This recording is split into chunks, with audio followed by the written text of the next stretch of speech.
Abra sua Bíblia, por favor. João capítulo 7, verso de número 30. Põe na tela para mim. João 7, 30. Procuravam, pois, prendê-lo, mas ninguém lançou mão dele, porque ainda não era chegada a sua hora. Feche os seus olhos. Senhor nosso Deus e Pai, em nome de Jesus, continua falando conosco, usa-me como um canal de bênção nesta hora, ó Pai, e que possamos sair daqui diferente do que entramos. O Senhor jamais reuniu um povo para despedir este povo de mãos vazias. Te damos graças em nome de Jesus, amém, glória a Deus, amém? Eu quero falar um pouco com vocês sobre o tempo, as fases, as etapas da nossa vida. Eu acho que você já conseguiu entender que na verdade o tempo é um recurso, e um recurso que não pode ser reaproveitado, que não pode ser recuperado.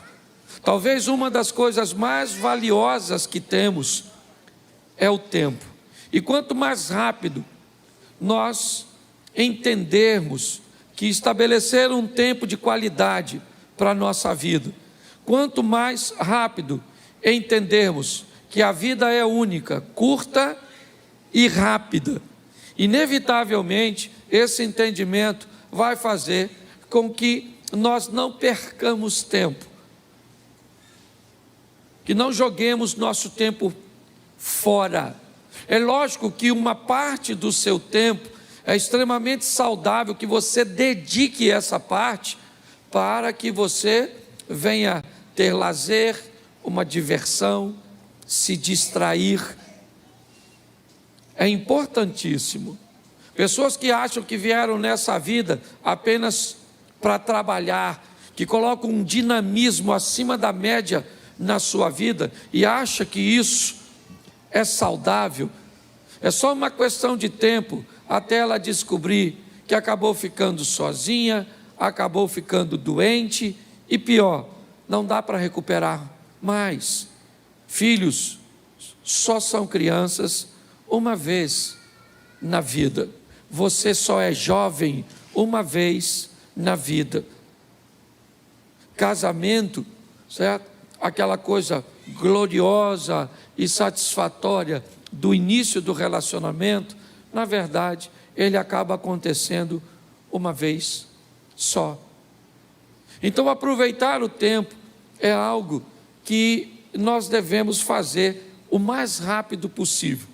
Nós estamos vendo um texto que diz que tentaram prender Jesus, mas ninguém conseguiu prendê-lo, simplesmente porque não era o tempo dele ser preso. Quando nós olhamos para tempo, é importante entender que Deus é atemporal. Deus vive na eternidade. Para Deus, o tempo em si, para Ele, não existe, né? Não faz diferença, Ele é eterno. Foi, é e sempre será, é assim que funciona. Mas para nós, não. Nós temos aí, né?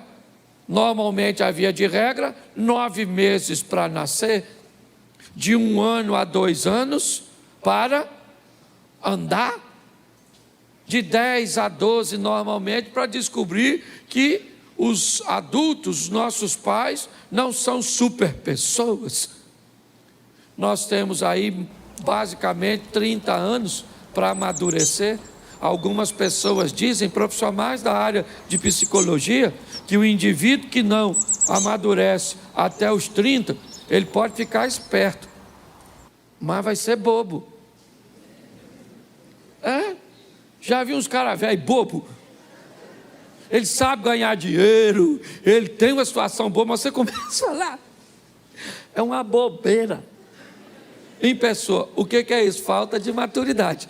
Se tu está com 30, acenda a luz de emergência e amadureça o mais rápido possível, ok?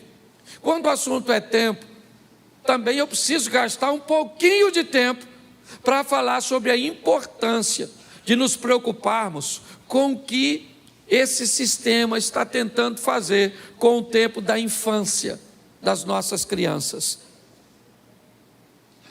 Se nós olharmos, nós muitas vezes não conseguimos entender por que é que tantas informações distorcidas, por que é que desenhos animados, por que é que programas direcionados para a criança na idade mais precoce possível buscam levar informações, imagens, porque no tempo da infância, no tempo dessas crianças, elas não conseguem discernir o que é uma sugestão, do que é uma informação e uma ordenança. Por que é que estão investindo? Nosso sistema de ensino brasileiro tem um material didático tão ruim. Por que é que desde que o mundo é mundo, pelo menos que eu lembro, no Brasil, a maioria de nós não fomos para a escola para aprender sobre sexo, se eu era menino, como fazia, se fazia, com quem fazia. Nós íamos lá para aprender matemática, português, moral e cívica, ciências. Lembra disso? E por que que hoje? O que aconteceu com esse tempo que nós estamos? É um tempo que está querendo estabelecer matrizes no nosso filho. Ensina ao menino o caminho que ele deve. Se você não sabe obedecer a Bíblia, o diabo talvez seja mais obediente que você. O diabo, ele diz, se a Bíblia está dizendo, ensina o menino o caminho que deve andar, eu vou obedecer a Bíblia. E vou ensinar esses meninos a se comportar segundo o meu modelo. E quando eles chegarem em casa, vão conflitar com esses pais que não têm tempo de estabelecer matrizes. E quando tentarem desfazer as matrizes, que o sistema de ensino, que na verdade tem nada a ver com educação, sistema de educação é em casa, a escola é o sistema de ensino. Então, quando nós olhamos para esse tempo de tanta imaturidade que busca atingir as nossas crianças, é melhor você acordar o mais rápido possível. Porém, eu aqui como pastor e aqueles que sobem aqui, o máximo que nós podemos fazer é levar a palavra de Deus até o seu ouvido. E Deus então leva do seu ouvido para o seu coração.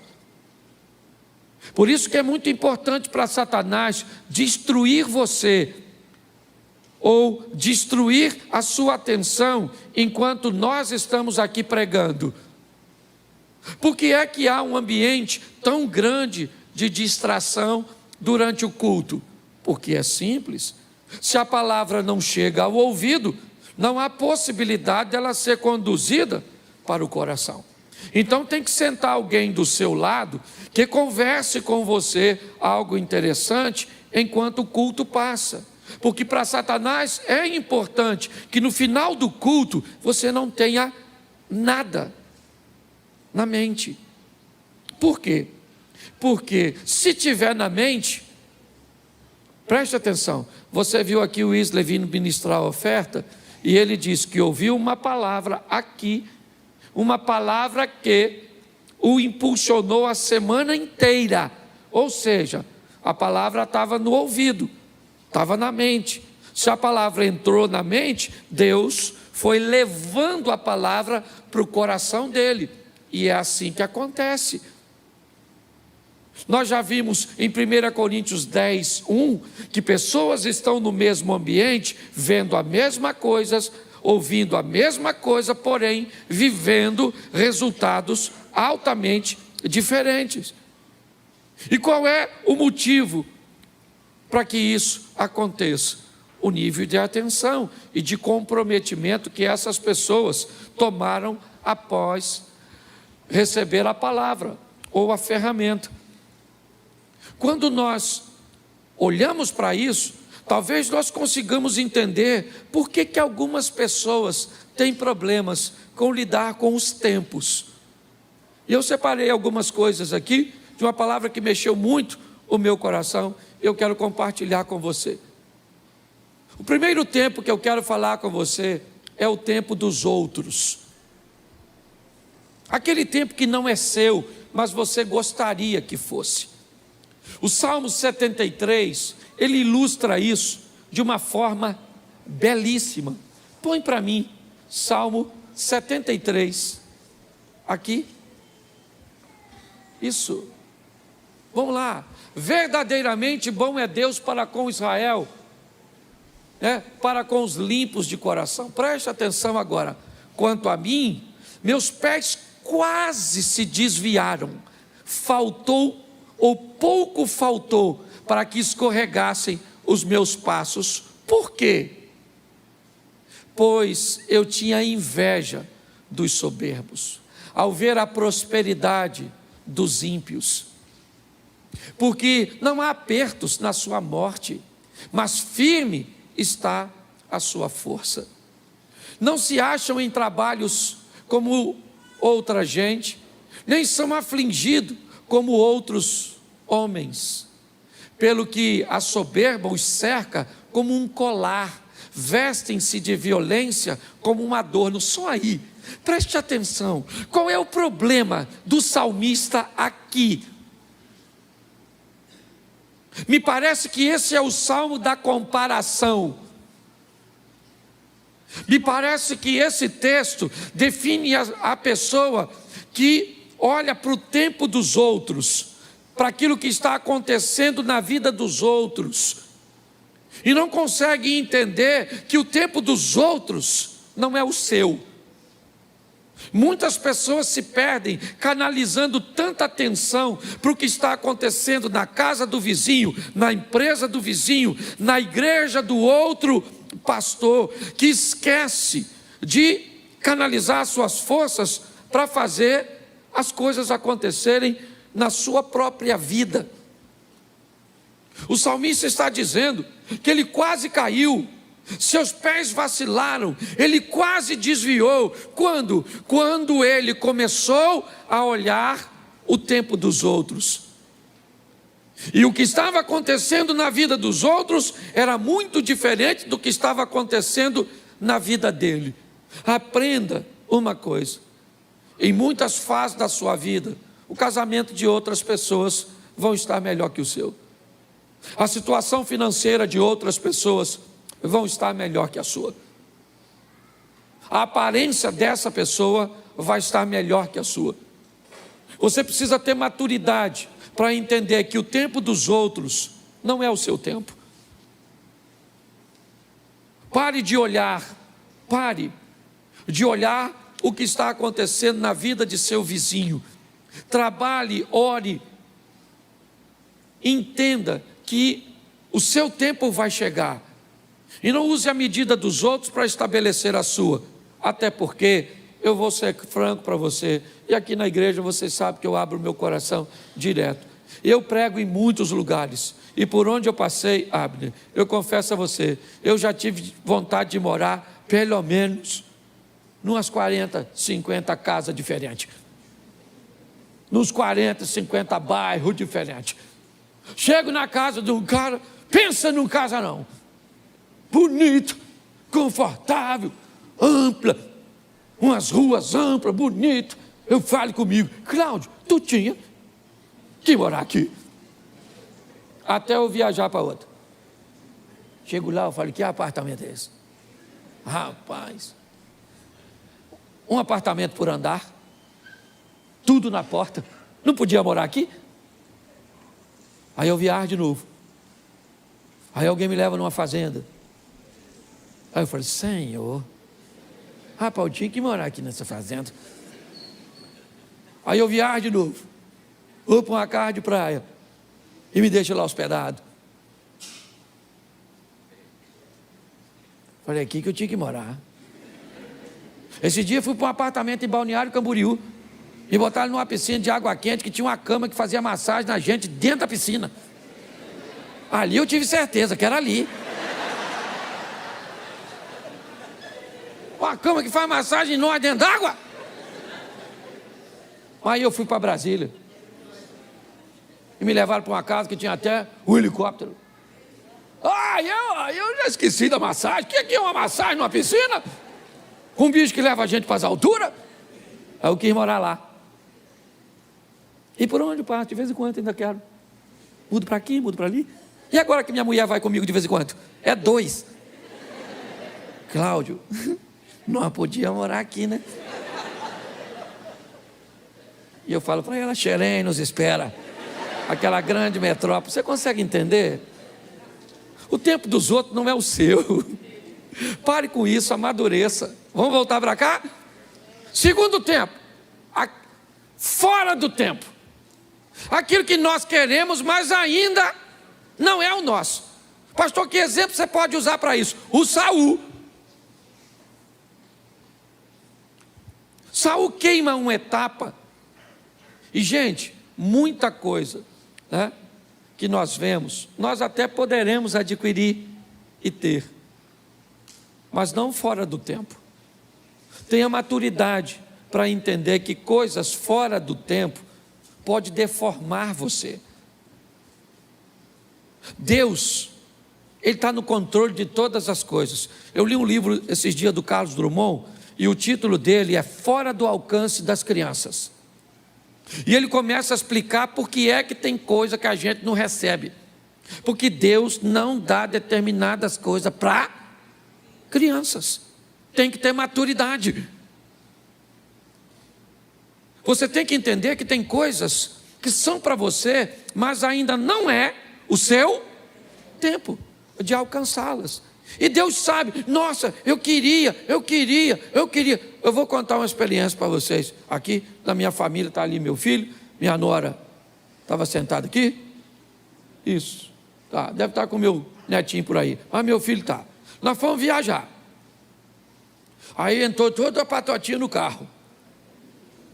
Certo? Entramos todo mundo. Aí meu neto quis o celular para ver, né, um desenhozinho.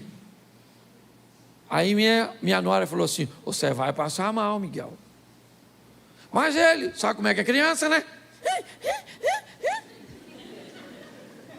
Aí minha nora, gentilmente, uma mãe amorosa, cedeu o celular.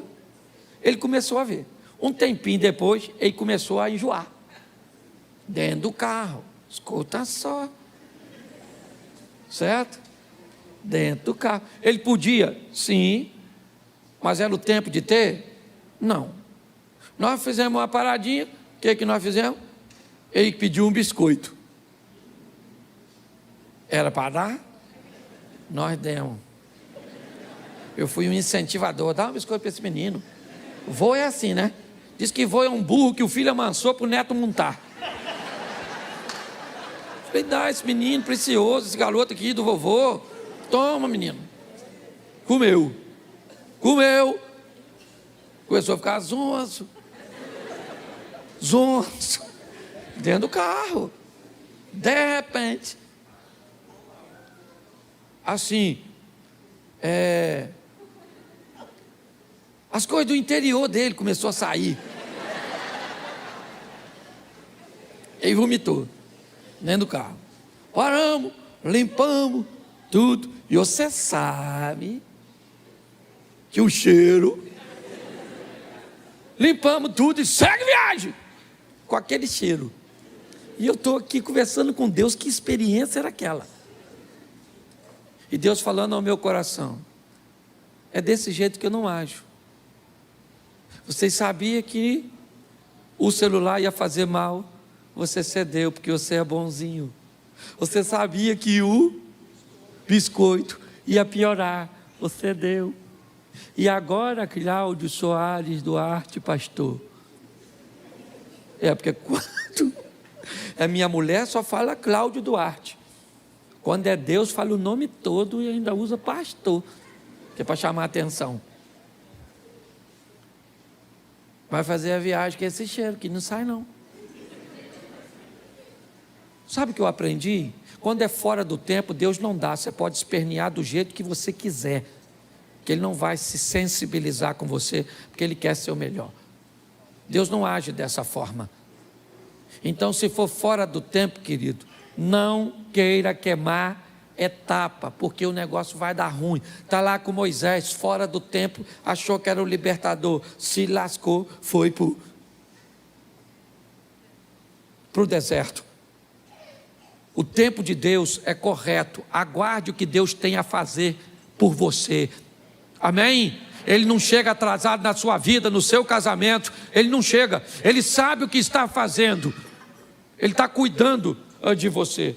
Muitas pessoas se atrapalham querendo coisas fora do seu tempo.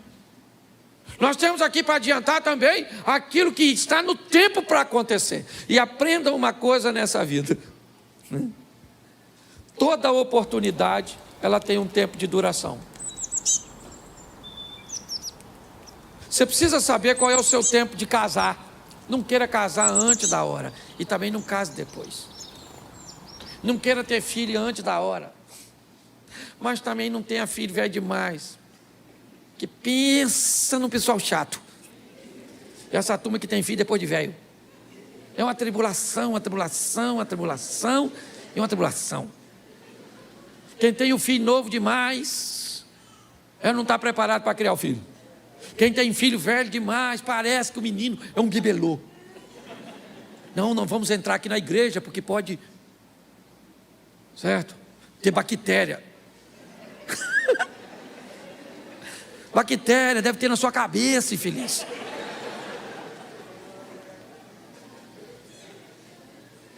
Você tem que descobrir qual é o seu tempo de casar. Você tem que descobrir qual é o seu tempo de agir em favor das suas finanças. É o seu tempo. Peça a Deus para te dar discernimento. Chegou a sua hora de viver. Descubra quando ela é, em qual área é, e mergulhe com toda a sua força. É assim que funciona. Em 1992, eu tive que fazer 2 mudanças drásticas na minha vida. Casar. Acabei com a minha vida de solteiro. Troquei todas as mulheres solteiras do mundo por uma. Olha que troca ruim. Porque antes de casar eu podia ter qualquer uma solteira, sim ou não? Depois que casei, rejeitei todas as outras. E para Jane Mary, para ir com ela até que a morte o separe. E diga-se de passagem, está demorando. Para ela e para mim. A Abner que diga isso, ou não, a Jacira aí, ó. Quase 50 anos de casado. Você consegue entender isso? Está assim de gente que não investe tempo, sabe? Para ter um discernimento, às vezes numa consultoria, em alguém que tem experiência. Para que aprender com seus erros, se você pode aprender com os erros dos outros? Procure pessoas, a vida está fazendo aqui na igreja, aqui nessa igreja, você tem pessoas com tanta experiência, que pode dar noção de casamento, pode dar noção de ambiente corporativo, de quais são as profissões promissoras. Você está envolvida num ambiente, onde você pode receber informações extraordinárias, para ajudar a você agir no tempo correto. Mas você não aproveita isso. Você tem que descobrir seu tempo. Qual é o seu tempo? Jesus está no casamento de Caná. Maria fala para ele, eles não têm vinho. Jesus disse, ainda não é chegada a minha hora. Calma, eu sei o meu tempo. Nós precisamos amadurecer para entender isso. A menina tem 12 anos, eu já sou uma moça. Pai, posso namorar? Com 12, eu vou buscar o boneco da Barbie, o Ken. Você namora ele. Mas eu já sou uma mulher. Ô menina, vai assistir Chiquitito e não me perturba. Menino, 13 anos, acho que é um homem. Não paga uma conta. Qualquer coisa que vai fazer, está cansado. Não estuda direito. Nada. Aí vê uma menininha. Eu já estou no tempo de namorar. Eu acho que você está no tempo de eu castrar você, não é? Você sossegar esse fogo. Você está rindo, mas é sério. Você tem que entender o tempo da espiritualidade. O tempo de investir em leitura, em busca por Deus. É muito importante isso, gente. Descubra o seu tempo, as coisas que têm que acontecer, né? no seu tempo. Para alguns, esse tempo pode chegar um pouco mais cedo, para outros, um pouco mais tarde, para outros chega no modelo mais fácil, para outros no modelo mais difícil. Mas entenda isso, eu vejo pessoas querendo viver o tempo dos outros, eu quero pessoas querendo viver coisas fora do tempo, antecipando e quebrando a cara, tomando decisões equivocadas, e pessoas que sequer são capazes de entender o seu próprio tempo. O próximo, o tempo de Deus, tem o seu tempo. Pastor, mas o meu tempo não é o tempo de Deus? Não era isso que você está falando? Não, o seu tempo é o tempo que você tem que aproveitar para estudar, é o tempo que você tem que aproveitar para investir em você. O tempo de Deus é aquilo que Deus quer fazer na sua vida, e é importante você entender isso. Quando é que Deus vai fazer? Quando chega o tempo dele. Eu participei de uma igreja e eu era vice-presidente dessa igreja durante um bom tempo. E muitas vezes eu vi pessoas querendo criar conflitos entre o pastor presidente e a mim, querendo que eu o confrontasse, criasse problemas, porque muitas pessoas, por algum motivo, afinidade ou outras coisas, ou por uma visão equivocada, viam uma liderança pastoral na minha vida.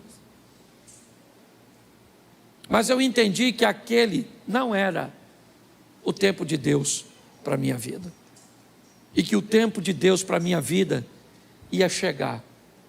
Hoje, eu procuro, primeiro, não olhar para o que está acontecendo na vida e no tempo dos outros.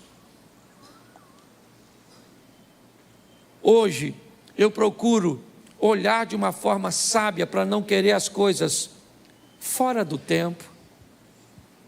Eu busco a maneira de aproveitar todas as oportunidades para entender o meu tempo, sabe, aquilo que Deus está preparando para mim, ou me dando a oportunidade de viver.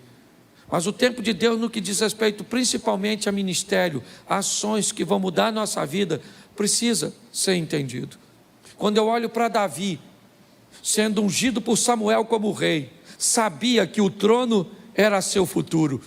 Profecias, se é que eu posso chamar isso de profecias, mas incentivo, que diziam: mata o camarada, porque se você matar, você se torna o rei. Ele disse: mas esse não é o tempo. Para que o tempo e que as coisas de Deus se cumpram na minha vida, eu não preciso puxar o tapete de ninguém. O que Deus tem para mim é meu. É assim que funciona. Eu não estava em casa, é o que Davi poderia dizer, quando Samuel esteve lá, todos os meus irmãos estavam lá. Eu estava no campo trabalhando, mas ninguém comeu nada, e o ungido fui eu, porque o tempo de Deus chegou para a minha vida. É importante você entender isso. Se nós não amadurecermos para dar uma olhada nisso, está assim de gente vivendo fora do tempo. Adultos vivendo como adolescente, pessoas que tinham uma situação financeira melhor ontem e hoje continuam gastando no mesmo tempo. É assim que funciona. Homens casados vivendo tempo e comportamento de solteiros, pessoas invertendo tudo e pior, trazendo dores, desconfortos, adversidades para a sua vida. Está na hora de você tomar uma decisão para mudar a sua história. É para isso que você vem à igreja, sabe para quê? Para entrar pelo teto paralítico e para sair pela porta andando. Nós vamos para a presença de Jesus para sair de lá melhor do que entramos. Esse é o propósito. Sair daqui uma esposa melhor, um marido melhor, um colaborador melhor, um empresário melhor, um pastor melhor, um amigo melhor. É para melhorar. O trabalho do Senhor tem o propósito de nos levar para a próxima fase da nossa vida. E para me encerrar, por causa do tempo, nós temos o fim dos tempos. Nós temos aqui, rapidinho, o tempo dos outros, fora do tempo, o meu tempo, o tempo de Deus e o fim dos tempos. Quando nós estamos olhando para esse ambiente, Mateus 24, 44, por isso, estai vós preparados também, porque o Filho do Homem há de vir a hora em que não penseis. Quando nós olhamos para esse texto, nós descobrimos que nós estamos chegando ao final dos tempos. As coisas se cumprindo, as coisas acontecendo. E por favor, igreja, não se preocupe quando vai ser. Não fique preocupado se é amanhã, se é no ano que vem.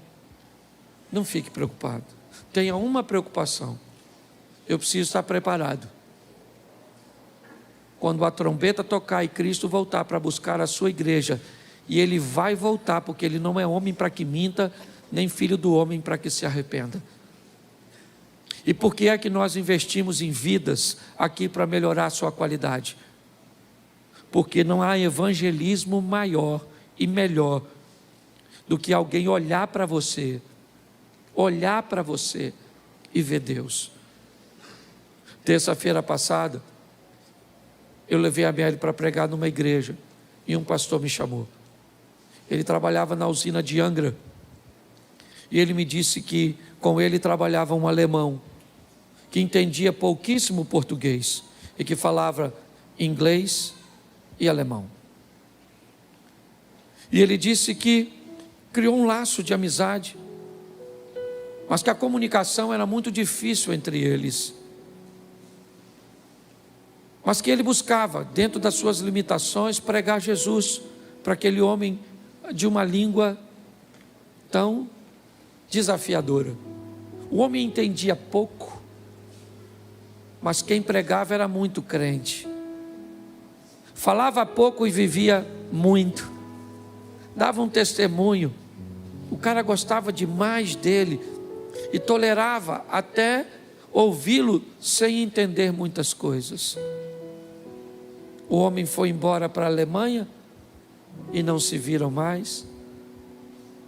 Um tempo depois ele recebe a ligação da filha deste homem. E criou uma maneira, não entrei em detalhes, para comunicar a ele, que depois que o pai dela havia voltado para a Alemanha, ele aceitou Jesus como Salvador. E ele tinha falecido lá na Alemanha. E que ele deveria pegar um avião e ir à Alemanha, porque o pai dela, antes de falecer, deixou uma herança para ele, que ia mudar a vida dele. Muito mais do que o que falamos, meus irmãos, vale o que nós vivemos. A nossa sociedade está cheia de palavras, cheia de historinhas. A nossa sociedade está querendo testemunho. Não basta subir num púlpito e falar muito bem, não basta. As pessoas querem conviver com a gente, para ver como a gente vive, como a gente trata as outras pessoas, como tratamos a nossa família. Esse é um tempo que estamos vivendo, onde o Senhor está voltando. E o Espírito do Senhor está sendo derramado sobre a igreja. Aproveite esse tempo, o tempo da graça, o tempo do favor de Deus. Eu não sei o que você tem vivido, não, mas por favor, melhore a sua ótica. Não dá para demorar para ser a melhor esposa, porque Jesus está voltando. Não dá para demorar para ser o melhor marido. Não dá para demorar para ser fiel. Não dá para demorar. Ele está voltando para buscar a sua igreja. O mundo está precisando disso. Se você acha que está desafiador agora, imagine esse período do ano que vem, o período das eleições. Deixa eu avisar a igreja de uma vez. Em julho do ano que vem, eu vou tirar um tempo para falar de política aqui na igreja. Em julho. Vou mostrar um pouco a igreja. Alguns já sabem, outros, eu não gosto de fazer isso, mas eu acho importante. E a partir de julho, nós não vamos mais falar de política na igreja, até a eleição terminar. A partir de julho, e assim que acontecer a liberação da propaganda eleitoral, eu vou pedir o favor de todos da igreja que tiverem um adesivo de política no seu carro, não estacionar dentro das nossas dependências, e que aqui dentro nós não vamos falar de política. Nós vamos orar por nossa nação, porque nós estamos aí praticamente entrando numa guerra. Talvez muitos de vocês, na última eleição, perderam relacionamentos de familiares e de amigos que saíram do grupo ou removeram você e que nem fala mais contigo direito por causa de uma eleição. Isso é um absurdo. Mas nós vamos orar para a nossa nação. A minha rede social não tem nada a ver com a igreja. E na minha rede social eu faço o que eu quiser, desde que eu não quebre princípio. Mas aqui nesse púlpito nunca subiu um político que eu franqueasse para ele esse microfone. Sempre orei e oro a todos que virem aqui. Mas nós estamos chegando num tempo, igreja, que não dá para relaxar. É o final dos tempos. Transforme-se agora, porque talvez não dê mais tempo.